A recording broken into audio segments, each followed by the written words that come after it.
O dicionário Aurélio, ele define muito bem o egoísmo como o amor excessivo ao bem próprio, sem consideração aos interesses alheios. Como a gente já viu, é próprio das crianças de uma determinada etapa da vida serem egoístas porque elas estão em desenvolvimento.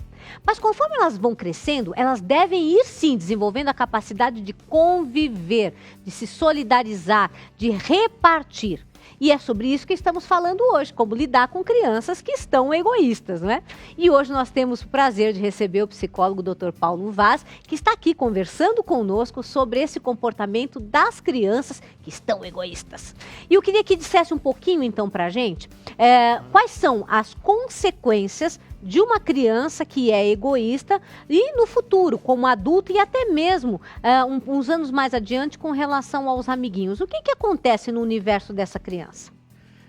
O egoísmo excessivo, ele vai trazer sempre problemas em qualquer trabalho de grupo que aconteça. Em qualquer momento onde a criança tenha que estar com os colegas, que ela tenha que estar, quando ela estiver mais velha, numa comunidade. E hoje, eu diria até mais, no trabalho, nós temos uma visão em que as coisas são feitas realmente em grupo, em equipe. É o time que tem que levar o trabalho. Então, mesmo que essa criança ela se destaque, digamos assim, por ser esforçada, dedicada, ela vai trazer para si essa alcunha, olha, ela é muito egoísta, ela quer tudo para ela. Tá? Ela não ajuda as pessoas em volta. Então, manter esse egoísmo é uma coisa complicada. E é uma qualidade que se aprende você lidar com o egoísmo. Quer dizer, tem até um filósofo, para quem gostar da ideia, o Comte Sponville, André Comte Sponville, que ele fala no Pequeno Tratado das Grandes Virtudes, ele comenta que várias das qualidades são aprendidas, são treinadas. Então, o que acontece? Faz parte do seio da família de passar de ensinar a criança a lidar, a ser, de repente, aprender a dividir, tá, ok? A estabelecer os limites e, como eu falei, com muita coerência. Quer dizer, dizer não por dizer não é meio estranho. Nós temos que falar, não, olha, você tem que explicar o porquê e explicar também que é um momento, é um processo um pouco difícil para a criança, que ela entender que o outro é outra pessoa. Por exemplo, vamos dar um exemplo. De repente a criança está com vontade de passear. Ela chega para o pai e ela está assim com tudo, né? Tudo em cima, querendo dar aquela volta. Pai, vamos sair?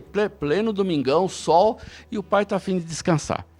A criança não consegue entender que o outro tem esse sentimento diferente dela. Então, isso é uma coisa que tem que ser explicada, para que ela, aos poucos, perceba que cada pessoa tem os seus sentimentos. Perfeito. E outra coisa que acontece, doutor, e aí até os nossos telespectadores colocaram essa questão, se o filho único realmente ele é mais egoísta do que aquele que tem irmãos? Digamos que há essa tendência. Sim. Se eu tenho uma família com, sei lá, 5 irmãos, a gente vai ter que dividir. Obrigatoriamente. Obrigatoriamente, né? Quer dizer, ou vai ser, digamos assim, se o pessoal se tiver alguém supervisionando, vai ser de uma forma educada, ou senão vai ser no tapa.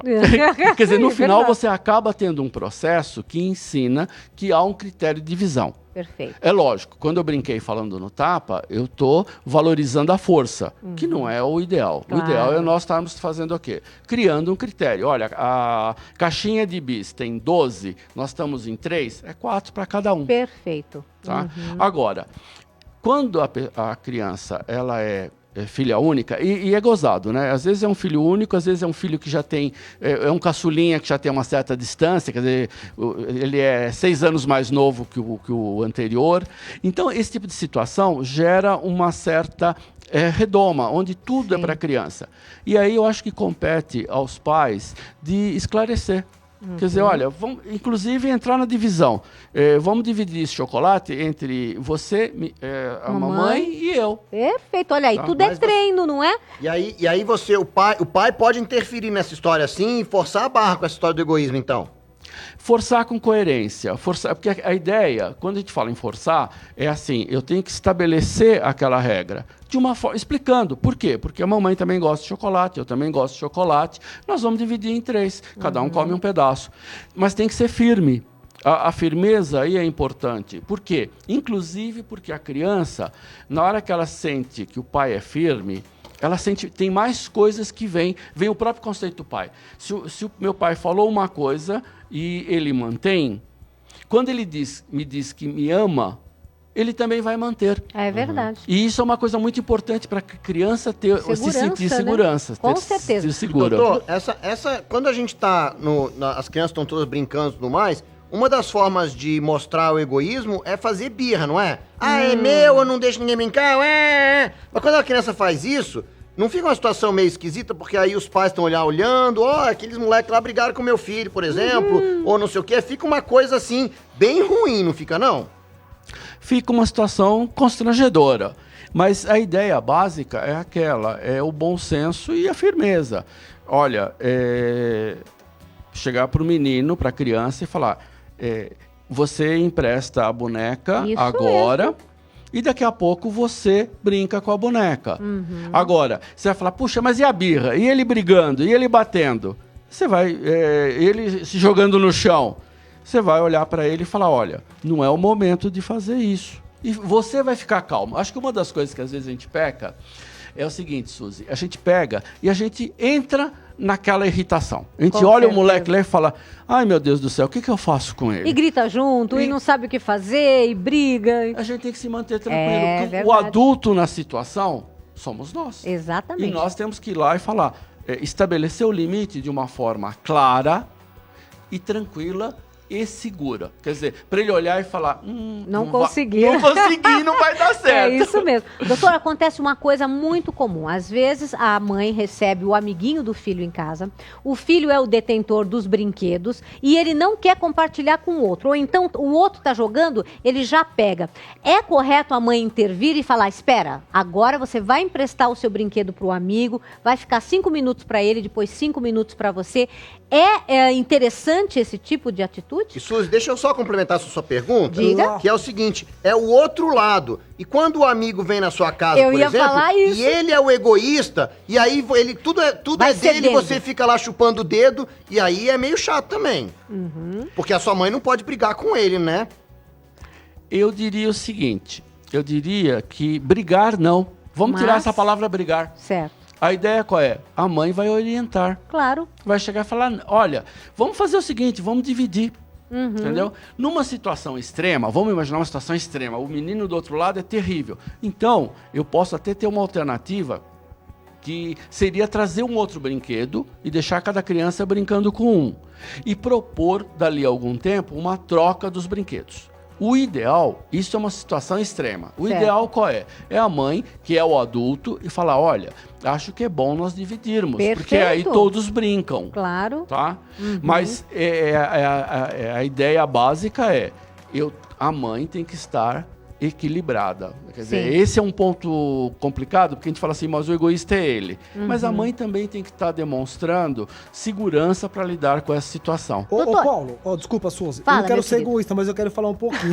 Pode falar. Doutor Paulo, mas essa questão assim, quando você tá perto dele, ele até finge que não é egoísta. E quando a criança tá sozinha, que você sabe que ela é egoísta, tem alguma forma de você ensinar, instruir essa criança, assim, pra ficar no subconsciente dele, não sei, uma coisa que ele possa entender que ele tem que ser doador? Ser mais compassivo com a mãe? Olha, é uma pergunta elaborada essa, viu? É assim, tem uma maneira, tá? E você vai se surpreender com a simplicidade dessa resposta. É o seguinte, papai e mamãe têm que ser não egoístas. Eles têm que ser pessoas que cooperam. Por quê? A gente aprende muito com o exemplo. Eu tive, Suzy, com os meus filhos, eu teve uma época que cada um tinha que arrumar a sua cama. Coisa muito simples. Quando eu não arrumava a minha, e automaticamente eu estava dizendo para todo mundo que pode deixar a cama desarrumada. Então eu tinha que manter esse comportamento. É a mesma coisa. Se eu quero ensinar ao filho um grau de educação, eu tenho que ser educado. eu com a minha esposa comigo e com ele. Quer dizer, então, são, digamos assim, virtudes ou qualidades que a gente tem que estar incentivando em casa. Gente, ninguém é perfeito. Claro. Tá? Tem hora que você roda a baiana, não tem jeito, e isso é normal. Sim. Mas a gente tem que voltar rapidamente e reconhecer o erro. Falar, não, aquela hora que eu briguei, eu não fui muito educado. Correto é fazer assim, assim, assim. Com certeza. E outra coisa que eu queria que também me ajudasse é, às vezes, a gente vê, por exemplo, como o Marcinho estava falando, o Tequinho, que o amigo vai em casa e o amigo é egoísta. É válido a gente chamar o filho no canto e falar assim, olha, você vai lá e você fala, agora é a minha vez, eu já deixei você brincar 5 minutos e agora sou eu que vou brincar e depois a gente devolve. É válido dar esta orientação de como ele pode dividir as coisas com um amigo que não quer dividir e depois então interferir? Com certeza, porque é o seguinte, é que foi um ponto muito legal que você levantou, Suzy, porque eu não posso ensinar o meu filho, deixar com que as minhas crianças, e nem os amiguinhos, sejam pessoas que aceitem qualquer imposição. Exatamente. Cada pessoa tem um espaço na vida. E isso acho que é uma coisa que tem que ser mantida. Então, é totalmente do direito de cada um ir lá e se expor e falar, não, eu quero a minha parte. Certo. Olha, nós vamos dividir o bolo, então um pedaço para cada um. Que esse pedaço seja igual. Sim. Eu não posso exigir um pedaço maior que o outro. Falando de pedaço, isso também acontece muito. Às vezes a criança, ela está sempre pegando a melhor parte para ela e dando a pior para os outros. É interessante também fazer esse treino de dar até a faquinha para a criança e falar, agora você está sendo responsável, você vai cortar 4 pedacinhos de bolo para cada um.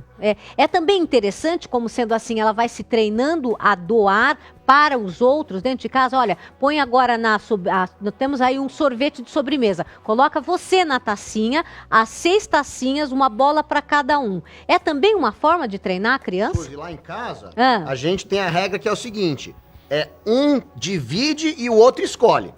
Aí tem sempre que dividir direito, porque se dividir errado, o outro fica a melhor parte. Olha, muito interessante. Muito interessante. Gostei. É essa a ideia. O ideal é que as crianças participem e aprendam a fazer as coisas. Perfeito. Até coisas simples, né? Que nem, por exemplo, já numa certa idade um pouco maior, de falar assim, eu quero fazer uma refeição. Eu quero fritar um ovo. Sim. Tem alguns critérios de segurança. Claro. Você não vai chegar para a criança que nunca fez isso e falar, olha, vai lá e faz. Claro. Mas você vai chegar junto com ela, vai deixar tudo no jeito, acender o fogo, aquecer e deixá-la colocar o ovo no primeiro momento. Sim. Ela está aprendendo a participar, a não receber tudo mastigado. Porque quando ela recebe tudo mastigado, você está, de uma certa forma, também, digamos assim, reforçando o egoísmo. Verdade. Ou seja, todo mundo trabalha para mim. Exatamente. Será que então, por exemplo, será que a criança tem que arrumar o quarto dela? Sim. Perfeito. Será que ela tem que levar a roupa para Lavanderia? Lavanderia? O cestinho de roupa? Sim. Sim. Olha aí. Veja quantas coisas nós assistimos. Você quer assistir de novo aqui? Essa entrevista, como é que a gente faz? Então, olha só, essa entrevista foi muito bacana, viu? Foi Então, para assistir mesmo. de novo, vai lá, Marcinho, É no só site. você entrar no site paulinas.org.br. É isso mesmo. Exatamente, lá você procura pelo programa Família em Foco, tá? Ou então, Marcinho, lá no Facebook, onde é que é? No Facebook TV Paulinas. Exatamente, Olha! aí todos os nossos vídeos estão lá, aí você vai lá e dá um like na gente, tá certo? Dá um curtir na gente lá, porque a gente gosta de ser curtido. E não esqueça de compartilhar, né, Suzy? Com certeza, Exatamente. dividir. E adorei que vocês dividiram todas essas informações com todo o nosso público. Doutor, eu quero agradecer demais pela sua participação. Quero que volte para falar mais a respeito de outros tipos também de situações que acontecem no dia a dia dentro da família. Muito obrigada. Muito obrigado, Suzy. E agradeço a possibilidade de estar aqui. Muito Nós obrigado. é que agradecemos. Estamos aqui compartilhando com vocês todas essas informações e voltamos já, dividindo com vocês este programa que a gente fez com muito carinho e com muitas coisas boas para agregar a nossa família. Voltamos já, não vai embora não, hein? Já.